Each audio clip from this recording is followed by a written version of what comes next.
Hey guys, tonight we're stepping into a house where the walls are made of paper, where your footsteps must be silent, and where your entire life belongs to someone else. We're traveling to feudal Japan, not to the world of sword fights and honor duels, but to the quiet shadows behind them. The world of samurai servants. If quiet history helps you wind down, don't forget to like and subscribe, and let us know in the comments where you're listening from and what time it is. It's oddly comforting to see who else is drifting off to the past. Now dim the lights, let your breath settle, and imagine yourself in a place where even your silence must be perfect. Imagine the first light of dawn filtering through a paper screen. A stillness hangs in the air, broken only by the soft creak of old wooden beams expanding with the morning chill. Your eyes open not to an alarm, but to an inner rhythm, trained over years. You rise quietly without a word. Your sleeping mat is rolled with precision. No rustling, no wasted motion. You are a servant in the household of a mid-ranking samurai. Perhaps you were born into this life. Perhaps your family was indebted.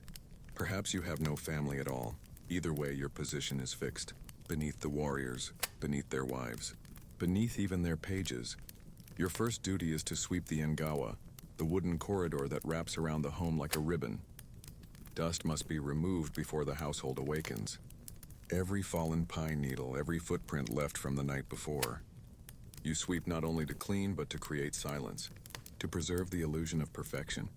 You move from room to room, checking the hibachi, small charcoal braziers left to smolder overnight. You do not speak. Speech is reserved for those above you. Even your footsteps are measured. There is a correct way to walk, to bow, to open a screen door without sound. You must embody discretion.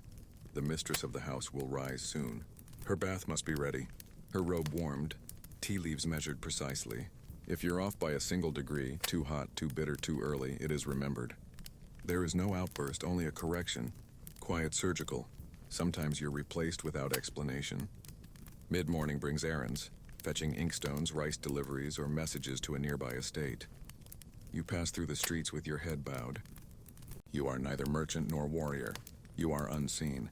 Later you assist in the kitchen. Meals are simple but meticulous. Rice steamed to exact texture. Pickled vegetables placed according to the season. Everything must reflect order, balance, and harmony. But your hands bear the calluses, the cuts, the repetition. In the afternoons, you may polish armor. Lacquered, layered, precise. You must not damage it, not scratch it, not breathe too heavily near it. It is both tool and symbol. You learn the rhythms of the house like a second language. Which shoji screens creak, which footfalls belong to which lord. You learn who to avoid and when to disappear. There are servants who fall out of favor. One missed chore, one accidental glance. They are reassigned to harsher work, cleaning latrines, tending to horses in the cold. Some are dismissed entirely, sent to survive as best they can on the margins. Others remain in silence for decades, watching, waiting, enduring. You are not poor, but you are not free. You are not beaten, but you are not safe. Your value lies in your invisibility. The less attention you draw, the more successful your day. When night comes, you sleep on a woven mat near the kitchen, or the storage room, or wherever there is space. Your back aches, but it is not pain you remember, it is tension. The constant awareness, the balance between reverence and restraint. This was the life of countless men and women who served beneath the silk-clad warriors of Japan's feudal age. They moved through the same architecture, breathed the same incense-scented air, and yet existed in an entirely different world. Where the samurai spoke of honor, you carried their blades. When they meditated on stillness, you fetched their ink. When they died by ritual, it was you who cleaned the floor. The sun has risen just enough to warm the roof tiles and the house has begun to stir. But you've been moving for hours already, quietly, methodically. Your second set of tasks begins with the interior. You carry a lacquered tray with a damp cloth and begin wiping the wooden beams along the ceiling. The dust isn't visible to the eye, but you know it's there. You know that the Lord Steward checks for it by running his finger along the joints where wall meets frame. A single smudge is a reprimand. A second is a warning. So your movements are slow and deliberate, like a form of prayer. You kneel, you stretch, you balance. Not a sound escapes your mouth. The house around you is a map of expectations. There are zones you may enter, and zones you may not. There are corners reserved for certain feet, shadows that conceal specific duties. Even the arrangement of the tatami mats tells a story you've memorized but never questioned. You refill the water for the morning tea, boiled over charcoal, cooled to a precise temperature. poured from ceramic so old that a crack could cost a month's pay.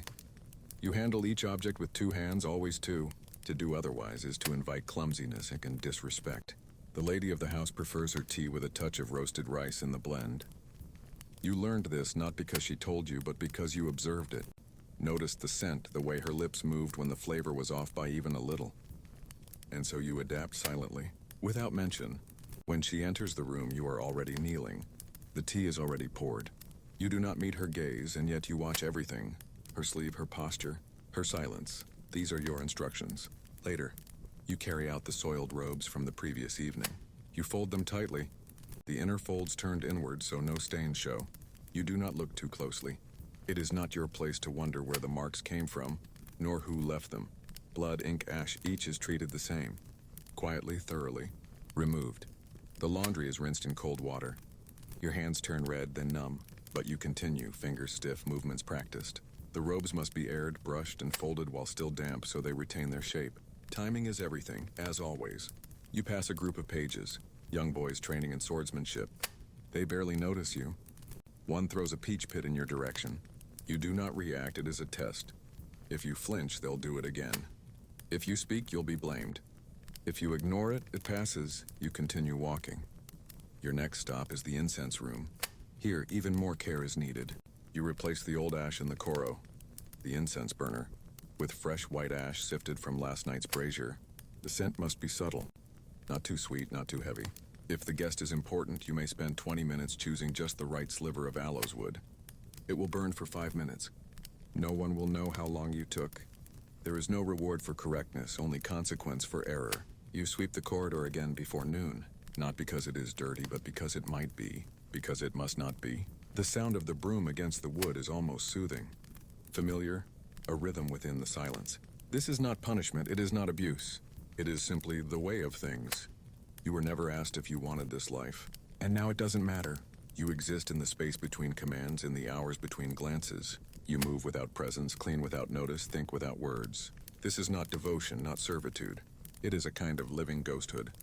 And if you're lucky, if you make no sound, no mistake, no mark, you may grow old doing this.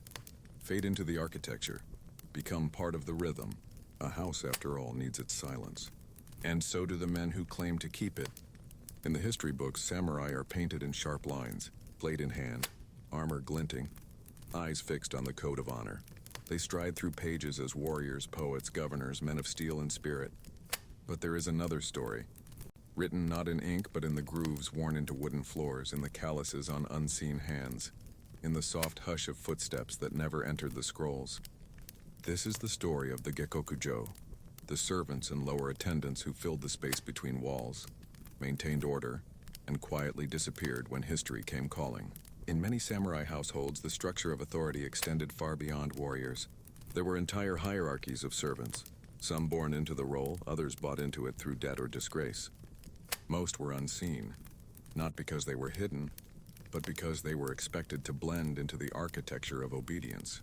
The language of servitude was not just spoken, it was performed. A bowed head, a tray held at just the right angle, a hand folded precisely when stepping backward. It was a ritual of reduction, each gesture a reminder that your presence must never interrupt the flow of the house. Even within the servant class, there were layers. The kashi served as personal attendants, trusted but always kept at a distance. The kimono, often young boys, ran errands, polished swords, and received scoldings meant to be instructive. The yonin, a kind of steward or overseer, sometimes held real authority, but only at the whim of the master. And then there were the nameless ones, the kitchen hands, the stable boys, the night soil cleaners. They were part of the estate, but not of the household. They could be dismissed without notice. Sometimes they were not dismissed at all. They simply vanished, replaced by another, like a loose roof tile swapped before the next rain. Documents from the Edo period mention entire categories of laborers who lived and died on samurai land without ever being recorded by name. Their homes, if you could call them that, were shacks at the edge of the estate. No insulation, no formal roof tiles, only rough timber and thatch. They lived by rules passed down orally. Don't speak unless asked, don't look too long, don't arrive too early, don't leave too late. For many, there were no holidays, no seasons, no rituals, only routine, and yet in that quiet some cultivated grace. A kitchen servant might become an expert in seasonal pickling. A stable hand might memorize the gait and mood of each horse in the estate. An old woman might know the names of every plant that bloomed on the estate and how to boil them into poultices for aching joints. No one praised them, no one taught them, no one remembered them, but they remembered each other. There are rare diaries written by wives of lower samurai or village administrators that mention these people in passing.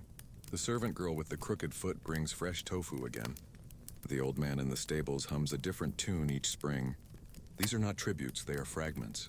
What does it mean to live your entire life in service and be remembered only as a crooked foot, a hum, a name never written? There are graves in rural Japan, unmarked, overgrown, where household servants were buried outside the family plots. Some lie beneath simple stones with no inscriptions. Others were cremated, and their ashes scattered in temple corners without ceremony. Even today, some descendants of servant lines do not know the names of their ancestors, only the towns they served, the temples where incense was burned, the households where their stories were dissolved into steam and silence. And yet, the legacy remains, in the way a door is closed softly, in the method of folding cloth without creasing, in the gentle act of listening without speaking. These small rituals of care and concealment are not accidents. They are the inheritance of those who were not meant to be remembered, but who remembered everything. And yet silence was not the servant's burden alone. Even behind embroidered screens and gilded folding fans, another kind of quiet was kept. Not by those who cleaned the house, but by those who ruled it, without ever stepping outside its gates. Imagine a room lit by filtered light, sunshine softened through silk screens painted with cranes and pine. The scent of powdered incense clings faintly to the air. The tatami is flawless. The scroll in the alcove changes with the season. You sit perfectly still. You are not a servant, not exactly. You are the official wife of a daimyo, a regional lord in feudal Japan, a woman born to a noble family, married off an alliance and now draped in silks that feel less like clothing and more like walls. Your world is wide in wealth but narrow in reach. You do not cook, you do not clean. You do not fetch anything for yourself. Every gesture, pouring tea, offering a greeting, choosing your kimono, is watched, echoed, interpreted. Your attendants speak for you unless custom allows your voice. When visitors arrive, you appear only behind a screen, your silhouette perfectly framed in stillness. You are not meant to surprise anyone. You are meant to represent stability. There are rules for how to sit, how to bow, when to cry and when not to. A smile is polite but not too wide. Your laughter, if heard, should resemble the rustling of silk. Your gaze must never linger too long on any man not your husband, lest a servant gossip and gossip becomes scandal. And so you retreat into rituals. Morning begins with hair, brushed for nearly an hour with oil imported from Kyoto. Then the robes, layered, seasonal, color-matched to both occasion and emotion. Some days your sleeves alone weigh more than a newborn child. When you walk, it is in slow, gliding steps, accompanied by two women who adjust your hem behind you. Your meals are quiet affairs, served in lacquerware measured in delicacy. No strong smells, no bold spices. Each dish a composition like a painting you must consume silently. And yet beneath the silks your body aches, not from labor but from stillness, from the constant posture, from the weight of formality. You are taught calligraphy, poetry, ikebana, the arrangement of flowers that must never appear too arranged. You write seasonal letters with phrases chosen from a narrow list of acceptability. You respond to your lord's moods, which shift with the seasons and the tides of court politics. Your life is confined not by walls but by custom, and unlike a servant, you cannot simply vanish.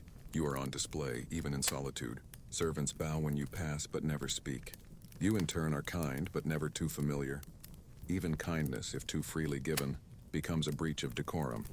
You hear whispers of mistresses kept in other provinces, of concubines who now bear your lord's children. But your duty is not to question. It is to endure with grace.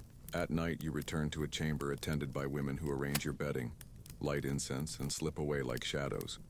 Sometimes you cry, but only when the screens are shut, only when no one can see. In the hierarchy of the house you outrank everyone, and yet you too are bound by silence. Trapped in beauty, drowned in propriety, the samurai may wield swords, the servants may sweep floors, but you hold a porcelain smile for decades, and no one ever calls it suffering. There were no carved gates, no sweeping roofs, no stone lanterns nestled in moss. Instead, imagine this: A side path branching off from the main road, barely wide enough for two people to pass. The air is heavy with the scent of old miso, damp wood and wood smoke clinging to unwashed cloth. Behind the samurai estate, behind the walls that signified rank and order, lies a row of lean-tos and makeshift homes. This is where the household servants live, if they live on site at all. There is no privacy. Doors are thin wooden planks or paper screens patched over and over. Roofs leak in winter. In summer, the heat gathers like breath trapped under a blanket. You step inside and crouch, not because you are being respectful, but because the ceiling barely clears your head. The single room is shared, by two, sometimes three people, sometimes more. Bedding is rolled away during the day and unrolled at night. There is a small brazier, a cooking pot, and not much else. The walls are blackened by years of smoke. Mice rustle beneath the floorboards. The timber creaks with every shift of weight. After a day spent serving in silence, this space is one of the few places a servant might speak freely, if they're not too tired. But even here, voices stay low. Walls are thin. Gossip travels faster than the wind. You cook rice if you have any, pickled daikon if it's in season. Leftovers from the estate kitchen are rare. There are rules about waste and punishments for theft. There is little in the way of ceremony. No floor cushions, no painted screens. Your tea is brewed in a dented iron kettle. You drink it out of a chipped bowl, not because you don't know refinement, but because it is not for you. The neighbors are other servants, stable hands, day laborers. Some laugh easily, some say nothing at all. One man, bent with age, always sits just outside his door, sharpening old knives on a stone. No one knows if he still works, no one asks. Bathing is done communally or not at all. The nearest public bathhouse may be miles away. Some simply scrub themselves behind a curtain using cloth dipped in a cracked basin. And yet there are touches of beauty. A single flower in a bottle, a scrap of old poetry pasted to the wall, a folded crane left on the windowsill by a child now grown. This is not a slum. It is not a den of suffering. It is a margin between formality and fatigue, between the world of polished shoes and lacquered trays, and the quiet exhaustion that comes when the doors close and the candles burn low. In these homes, children learn quickly, not just how to bow or sweep, but how to keep their heads down, how to make themselves useful. Some are taken into service before they can read. Others are married off before they know what adulthood means. And when illness comes, as it often does in the colder months, there is no physician on call, only old remedies, herbal pastes, and the hope that the fever passes before the master notices an absence. No records remain of these rooms. No architectural drawings, no diary entries, only the vague borders drawn in old estate maps, servant quarter marked in thin ink. Yet this too was the samurai world, not the armor, not the honor, but the threadbare curtain fluttering in the night breeze, the smoke curling from a cook fire, the hush of weary voices trading stories before sleep. Now we step further from the physical world and deeper into the inner life of the servant. Into the realm of obedience and fear. Obedience wasn't only about tasks. It wasn't only about how well you swept the floor or how carefully you poured the tea. It was about presence, tone, expression, the discipline of silence, the posture of humility. Imagine living every day knowing that your livelihood depended not just on your labor, but on your ability to disappear while being watched. You arrive at your post before sunrise, bowing lower than necessary at every threshold. You avoid eye contact, you smile only when appropriate and never too much. There are no printed rules, nothing you can consult or challenge. The expectations are learned by watching others, and by seeing what happens when someone fails to meet them. You watch as a young page forgets to bow deeply enough when handing over a message. The room goes still, no shouting. Just a long silence. Later he's reassigned to stable duty, a quiet punishment, the kind that leaves a lasting impression. You learn quickly that your silence is not passive, it is strategic. You do not speak unless spoken to. You do not offer opinions. Even praise must be carefully worded. You must be polite without presuming familiarity. You must be available without seeming eager. Every interaction with the household is like navigating a narrow bridge over a deep ravine. One misstep, one poorly timed comment, one glance held a second too long, and the balance tips. Even when you're praised, it comes with a warning. You did well today. Today, never tomorrow. You know the sound of your master's sandals across the wooden floorboards. You recognize the creak in the house that signals his return. You adjust your breathing when he enters a room. There are stories whispered among the staff of a servant who laughed at the wrong moment, of one who was seen frowning, of another who was simply too friendly with a visiting merchant. They were gone by morning. No farewells, no explanations. Punishment, when it comes, is usually administrative. You're removed from sight. Your schedule is shifted. Your tasks are less visible. Fewer guests see your face. It is erasure, not violence. But the fear is constant, quiet, all-consuming. And yet, this silence is also a skill, a kind of fluency.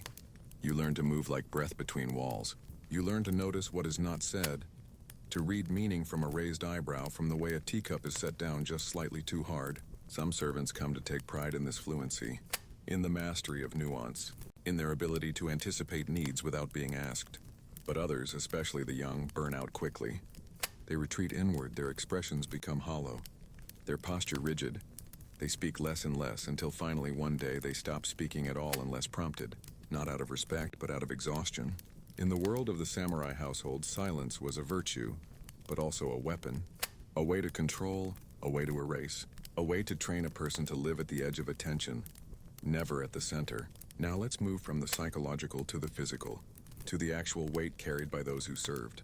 Not metaphorically, but literally. The work was quiet, but it was never light. You wake before the sun, and before your body is fully awake, you're already lifting, hauling, bending, climbing. You carry firewood, bundles bound with frayed rope pressing splinters into your palms. You balance buckets of water across your shoulders using a bamboo yoke. The weight isn't evenly distributed.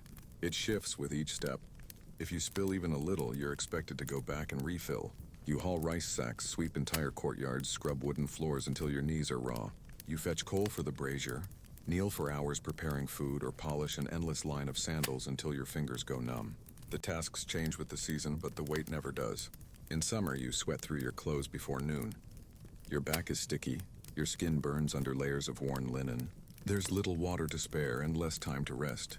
In winter, the chill stiffens your fingers. You dip your hands into cold water to wash vegetables or linens. The sting is sharp, then dulls to numbness. You wrap your hands in cloth not because it helps, but because it's expected. Imagine yourself scrubbing armor, not just for cleanliness, but to preserve dignity. The samurai's pride lies in that armor. Lacquered, laced, layered. You must polish each plate, rethread each cord, repair damage so slight it can't be seen but would be noticed. Not because the samurai would say anything, but because you might be blamed for what he loses in battle. You might carry trays of porcelain up narrow staircases, or hold a tea kettle still for minutes while your mistress contemplates the arrangement of flowers nearby. Your arms ache, but you must not tremble. You learn the tricks of weight, how to adjust your balance, how to exhale when lifting, how to tighten your shoulders to mask strain. But the weight is still there. It adds up, your feet blister, your shoulders bruise, your back knots into patterns that never fully go away. You are young usually, or you were, servants age quickly, not because of time, but because of repetition. The same tasks, the same posture, the same silence. Every day, without variance, without praise. Sometimes you're lent out to another household for the day. A courier fell ill. A wedding requires extra help. You wear another home's emblem, carry another family's burden, return late, rise early. If you're lucky, you might see a festival in passing. Lanterns glowing in the distance while you carry a tray of sake for someone else. Your hands tremble a little from fatigue, but you keep your pace steady. You do not cry, you do not falter. You carry the weight not just of the trays and pails and armor, but of expectations, rank, and the reputation of your house. It's heavier than anything you lift with your hands, and still, you walk. Now let us shift our gaze upward, from the weight on your back to the gaze from above. We'll step into the private life of the samurai lord. Not from within his room, but from the edge of it. The edge where you kneel, silently waiting to be dismissed. There is a certain posture you learn early in service. Kneeling at the edge of the tatami mat, hands folded, eyes low. Never quite inside the room, never quite outside it. You are there, but not present. You become part of the furnishings. Like a vase or a lantern, always in place, never interrupting.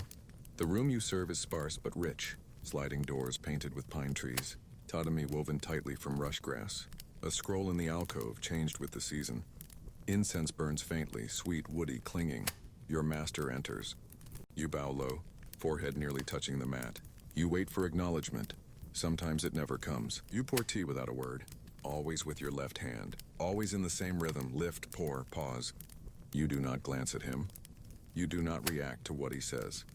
He may be dictating a letter, receiving a visitor, practicing his calligraphy, or simply sitting in silence contemplating the curve of a crane feather on his fan, and you, still kneeling, are the backdrop to it all.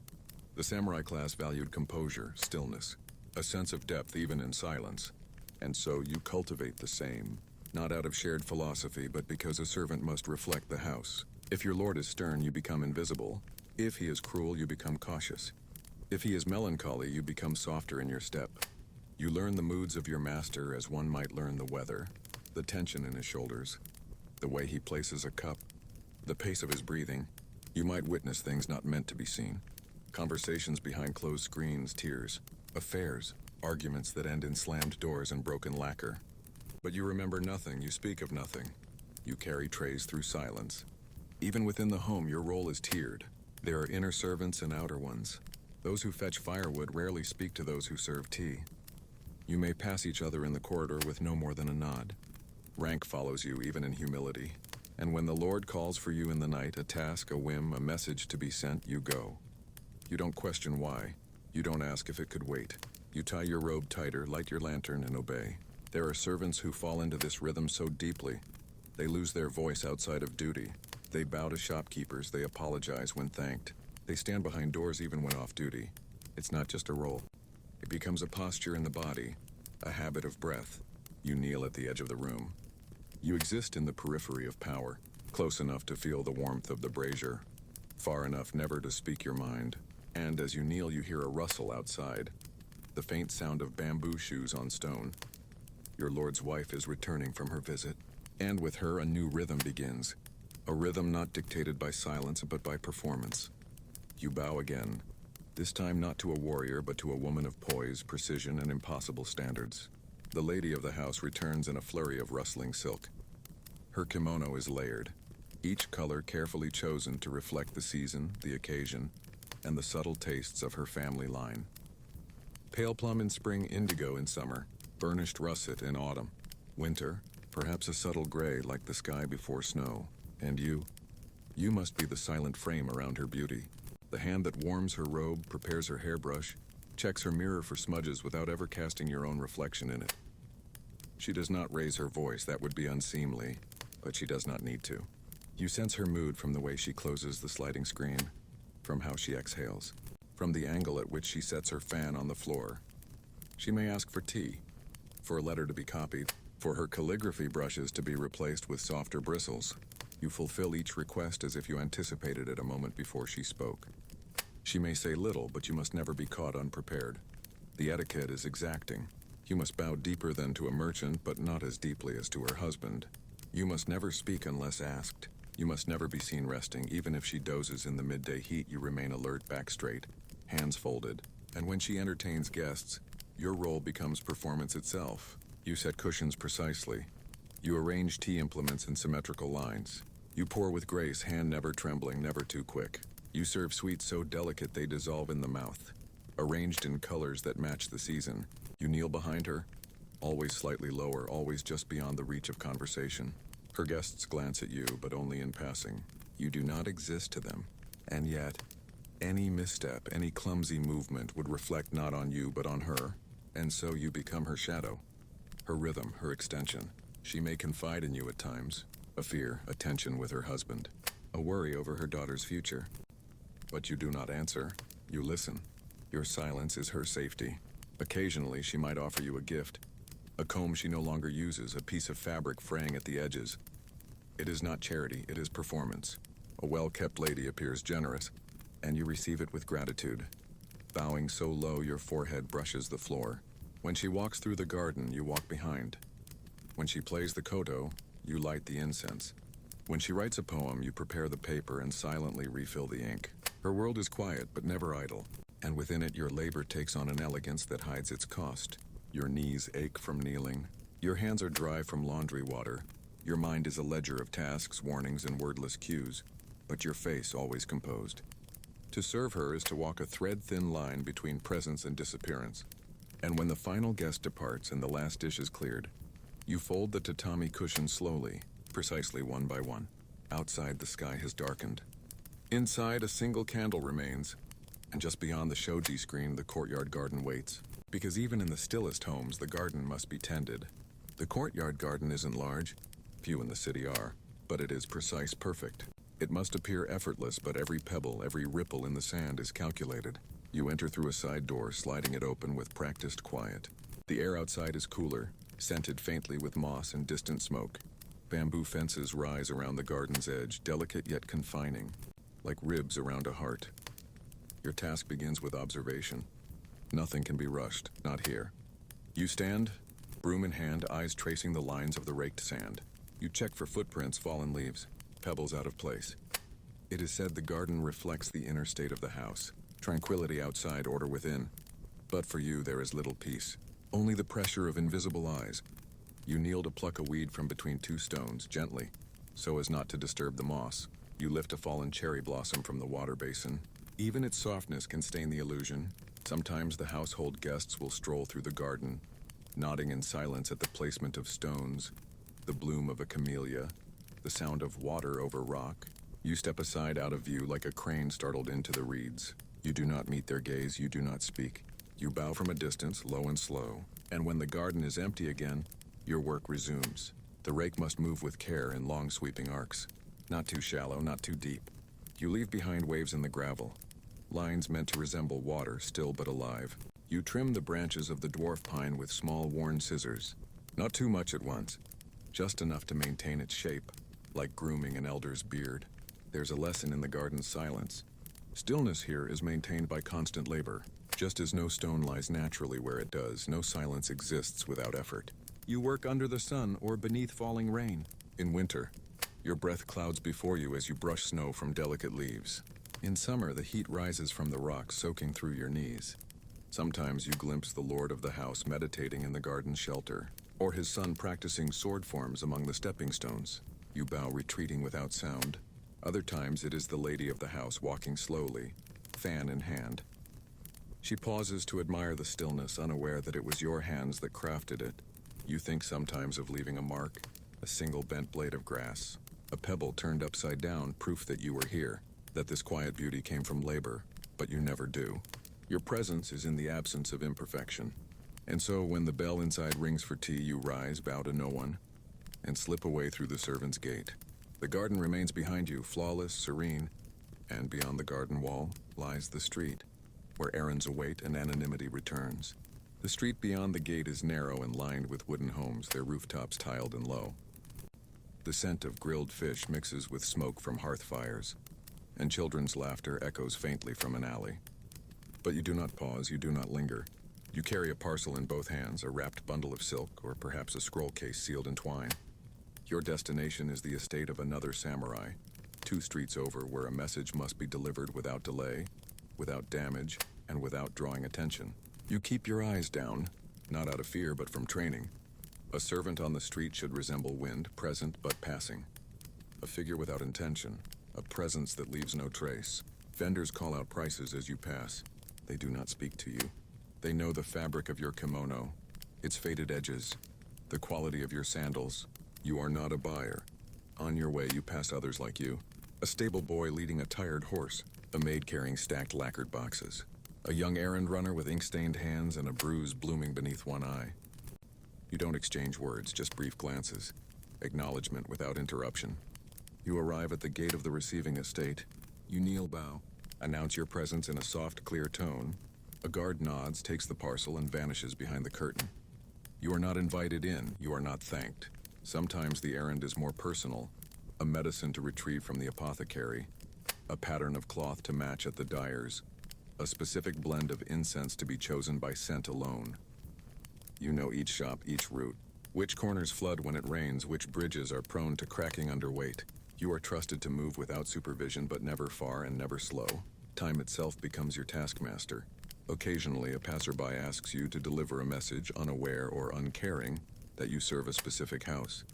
You bow politely and decline. You are not a messenger for hire. You carry only the will of the household you serve. And in that act, you are both respected and ignored. Returning from the errand is no slower than leaving. The city may bustle, smiths hammering, dogs barking, drunks arguing softly in doorways. But your mind stays on the next task. The next bow, the next set of eyes watching you from behind a curtain. Once you saw a fire break out, just a few homes away from your path. You did not stop to help, not because you lacked compassion, but because your delay could cost you your post. That is the calculation every servant makes. One moment of visible humanity against a lifetime of invisible duty. You step back through the gates as the sun begins to dip. The soundscape changes. The birds of the trees give way to the creak of wood, the murmur of indoor voices. You return not with fanfare, but with silence. No one marks your arrival. No one asks what you saw. You slip out of your sandals at the door, step onto the polished boards, and already you hear the call. You are needed in the kitchen.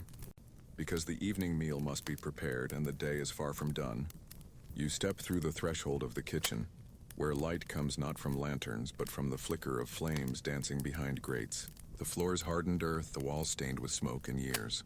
A pot bubbles gently on the kamado, an earthen stove shaped like a clay mouth always hungry for wood. There's no room for conversation here. Each motion is a reply. A sideways glance signals the next bowl. A cleared throat means to move aside. The kitchen is a language of rhythm and repetition. Wood clacked against wood, steam hissing from lids, rice paddles stirring in sync with the pulse of the household. You do not lead in the kitchen. That role belongs to the senior cook, whose hands are wrinkled from decades of steam and whose judgment is final. But you observe, you assist. You memorize, you become an extension of her intent. The rice must be rinsed exactly 7 times until the water runs nearly clear, but not fully.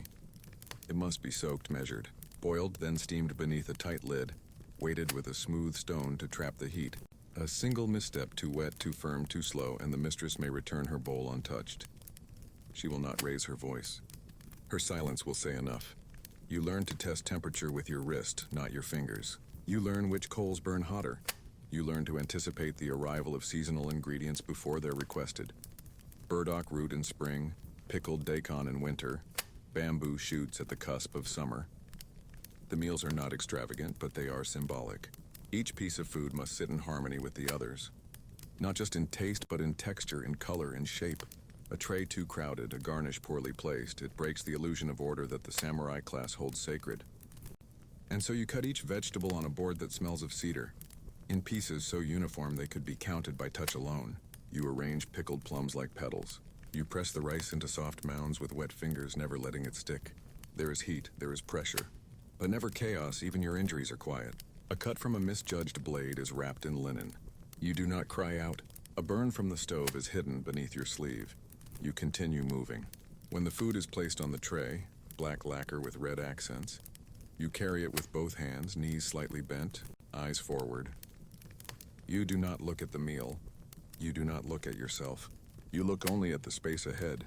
Once the tray leaves your hands, it becomes part of a different world. A world of tatami rooms and whispered conversation, of calligraphy and incense, of deliberate stillness. You return to the kitchen where the bowls will soon come back. Emptied or not, you wash them in a basin of warm water and ash, scrubbing with bundles of rice straw. You dry them with cloth that has been boiled clean, then hang them in silence. The cook doesn't speak to you, but she doesn't correct you either. That's something. Tomorrow you'll do it again. The same rice, the same knife, the same silence. And later perhaps you'll be summoned for a different task, a more delicate one. Something that requires a steady hand and absolute discretion, because the household has guests tonight. And someone must prepare the room. The sliding door clicks softly into place behind you. The room is empty, but only for now. Soon guests will arrive, dressed in layered silk, speaking in practiced tones, glancing sideward with meaning. You will not speak to them. You will not be acknowledged. But you are the reason they will feel serenity instead of unease. You begin with the tatami. Each mat must be brushed clean, the woven reed surface following the grain in long, straight strokes. You kneel, back straight, moving steadily from edge to edge. A single crumb, a hint of lint, it would disrupt the balance. Not just visually, but spiritually. The room must feel untouched, like a garden after rain. Next, the low table is brought in. You polish it with a cloth soaked in citrus oil, wiping in deliberate circles. The wood gleams, dark, understated, dignified. A scroll is hung in the alcove, not chosen by you, but positioned by your hands. Its meaning is subtle, a painting of a pine tree perhaps, or a poem in brushstroke. It should reflect the season, the mood, the status of the guest. You place a single flower in a ceramic vase. You were told what kind, you never question it. Too bright, too ornate, too many petals, and the balance is ruined. So it's just one, a camellia. White, almost closed. The lighting is next, not too dim, not too harsh.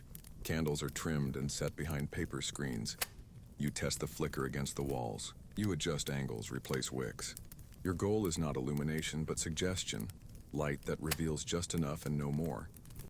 You kneel again, this time to arrange the cushions. They must be placed with even spacing, with the embroidered side facing upward, creases aligned like the folds of a kimono. You check the symmetry, then you check it again. Even the incense must be exact. You select the correct blend, sandalwood and dried chrysanthemum, and crush it gently into the burner. You light it with a splinter from the hearth, then wave it out and let the scent rise slowly, a ghost barely visible in the flickering light. It is not meant to overpower, just to linger at the edge of awareness. You stand in the doorway before leaving. You look at the room, not with pride, but with caution. You see the shadows, the stillness, the lines of balance you've helped draw without being seen. It is a scene meant to seem effortless, natural. As if the wind placed the scroll, the moon lit the floor. The flower fell into the vase on its own. When the guests enter, they will not think of you. That is the point. You slip out the back hallway, moving soundlessly past the storerooms. The meal will be served soon. The Lord's page will carry it, but you've already laid out the utensils, checked the lacquer bowls for cracks, arranged the dishes in precise harmony. Later, long after the guests are gone, you'll return.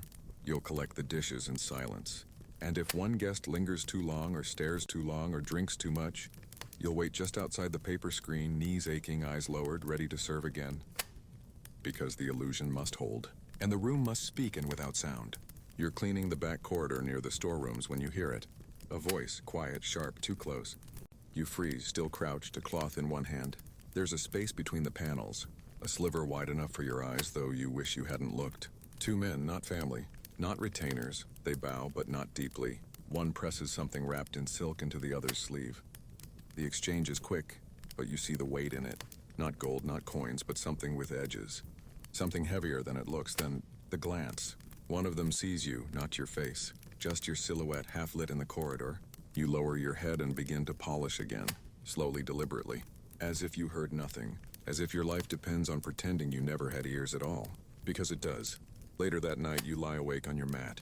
You recognize one of the men, a tax collector's assistant who visits from the provincial office.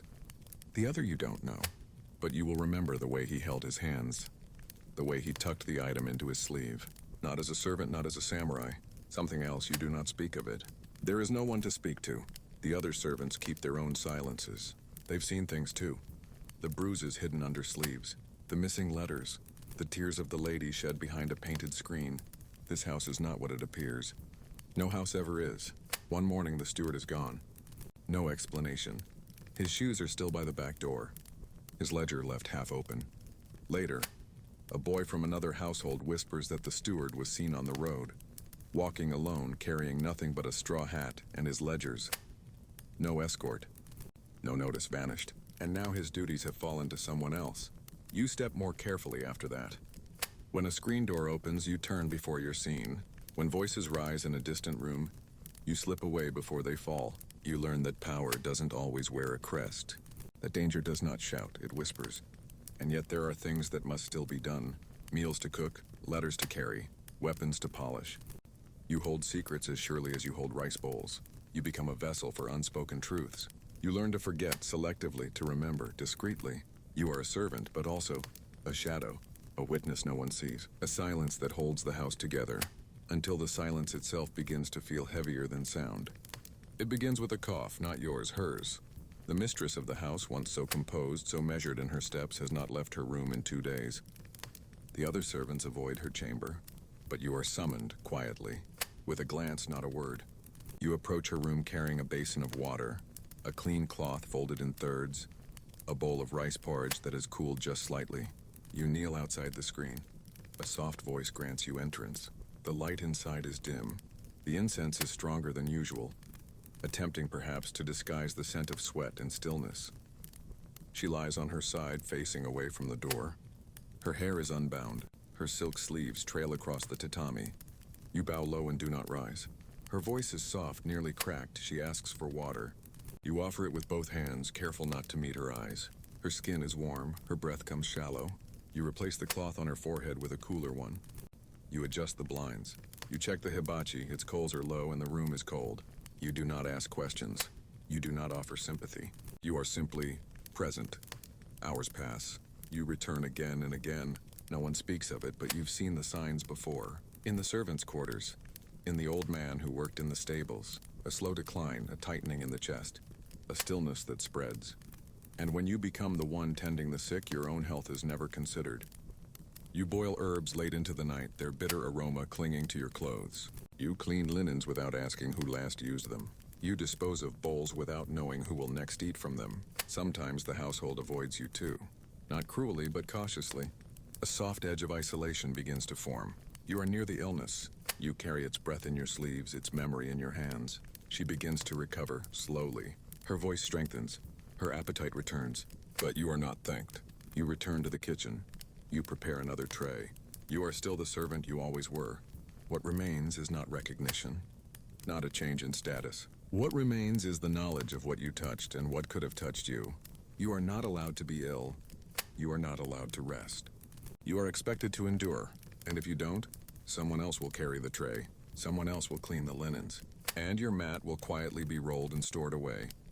You are sent to the temple, not to pray, not to reflect, but to deliver offerings on behalf of the household. Sandalwood incense, finely milled rice, a folded list of names written in precise black ink.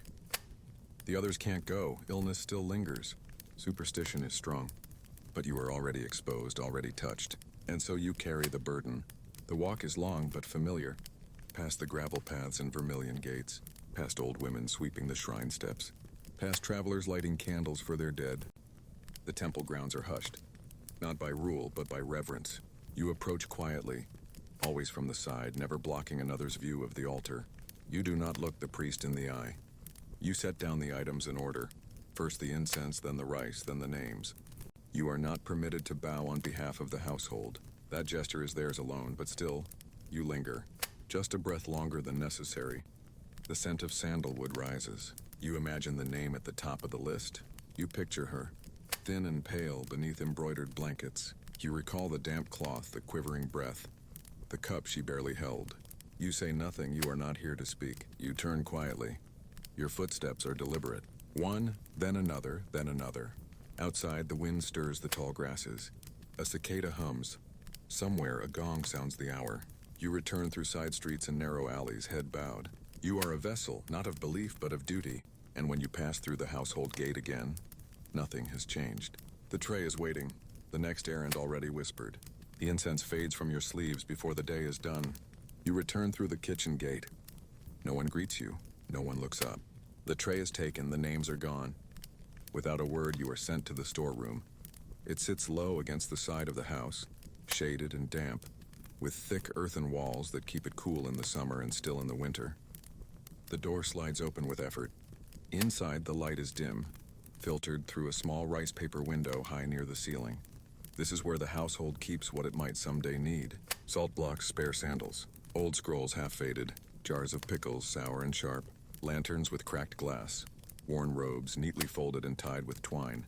Everything in this room has been used, or will be. You kneel on the cool earth floor, sorting quietly, taking inventory, shifting jars so the newest are in the back, rolling lengths of silk, checking for damp. Your fingers find a cracked cup and, without needing to be told, you set it aside. The storeroom has no clock. Only the slow changing of light through the paper, the rhythm of your own breath. Here you do not have to bow. You do not have to answer. You only work silent, careful, alone. Sometimes the storeroom reveals things not meant to be seen. A letter fallen behind a chest. A broken hairpin that was once worn by someone now gone. A sake bottle with one sip left there in haste or guilt. But you say nothing. You are not meant to see. Not meant to know. You tidy the shelves, sweep the corners, and relatch the door with the same quiet it was opened. The household forgets what it stores, but you remember. You hold its past between your fingers, dust-covered, miscounted, almost discarded. By the time you step outside again, the sun is dipped. The light is golden and low, glinting off the lacquered railings. And there, waiting, is a scroll. Your name is not written on it, but you know it's for you. You take the scroll without asking. There is no seal, no ribbon, just a plain roll of paper tied with a single thread. This is not for you to read. It could be a request, a reprimand, a thank you, or a warning. You don't know. You never will. Your task is only to deliver. You tuck the scroll into your sleeve and set out once more, feet silent on the stones. The house falls behind you like a dream, fading in reverse. Shoji screens, the wooden walkway, the scent of rice and ash, all softening in the distance. The streets are quieter now. The dust gathers between tiled roofs and bamboo groves. Candles flicker to life behind shuttered windows. Somewhere a dog barks once, then stops. You keep your head low. The message takes you beyond the neighborhood you know, past the bathhouse, past the bridge, into alleys where the light seems thinner. You walk with practiced steps, balanced, respectful, efficient. You avoid puddles, you do not look at passers-by. This is not a moment for curiosity. It is a moment for discretion. Eventually you find the door, a lacquered gate, a garden stone with a crack across its face. The signs you were told to look for without ever being told aloud. You leave the scroll in the tray outside the gate, resting against a folded cloth. You do not knock. You do not wait. You are already walking away before the wind stirs the leaves above. Your return is slower, not from fatigue, but because the light has faded. You step carefully, listening for others in the dark. You know the city by touch, by slope, by the way corners turn just before they should. And when the house appears again, glowing faintly with lamplight from within, you pass through the side gate and wash your hands in silence. No one asks if it's been done. They already know. You hang your outer robe. You take your place near the kitchen again, where the floor is warm from earlier fires. And just before sleep takes you, you feel the faint pressure of the scroll's thread still against your wrist. Another message carried, another task completed. But no one will remember the walk, only that the message arrived. By now the house is quiet. The lamps burn low, their oil nearly spent. The floors have been swept again. The rice pot emptied and scrubbed. The shutters latched, you do not speak. There is nothing left to say. You fold your robe with care and tuck it beside your mat. Your hands still smell faintly of iron and plum vinegar, of sandalwood from the incense lit earlier, of oil from the hinges you tended before sunset. Lying down you listen, not for danger but for absence, for the stillness that means everything is in its place. Tonight is no different than the one before it, or the one before that. No story will be told of what you've done. No monument raised for the meals served, the thresholds cleaned, the scrolls carried through rain. And yet, the house endures because of you. Its rituals, its comfort, its stillness, they all rest on your hands, your timing, your restraint. You are not the ink on the page. You are the hand that refilled the brush, the one who set the stone just right, the one who left the paper dry and waiting. You have seen the house through its quietest seasons, through mourning and marriage, through drought and festival, through whispered arguments and laughter that was not for you. You watched lords come and go, children born, women cloistered behind screens, and all the while you moved silently between them, unseen but always present. This is the life you lived, a life measured not in glory but in discipline, in awareness and patience. As you close your eyes, you hear the house settle, a soft groan of wood, the faint knock of bamboo in the wind. You are not remembered, but you are real. You have walked its halls, swept its dust, carried its burdens, and now at last, you sleep. And so ends our quiet walk through another forgotten corner of history. You didn't wield a sword or write a scroll or command a room with your name, but you were there in silence, in service, in the folds of time that history often overlooks. Sleep now, knowing that even the quietest lives leave echoes. Thank you for listening, for letting the past keep you company tonight. If your eyes are still open, take a deep breath. Let it go, and let yourself drift, gently, slowly, into the stillness of sleep. Good night.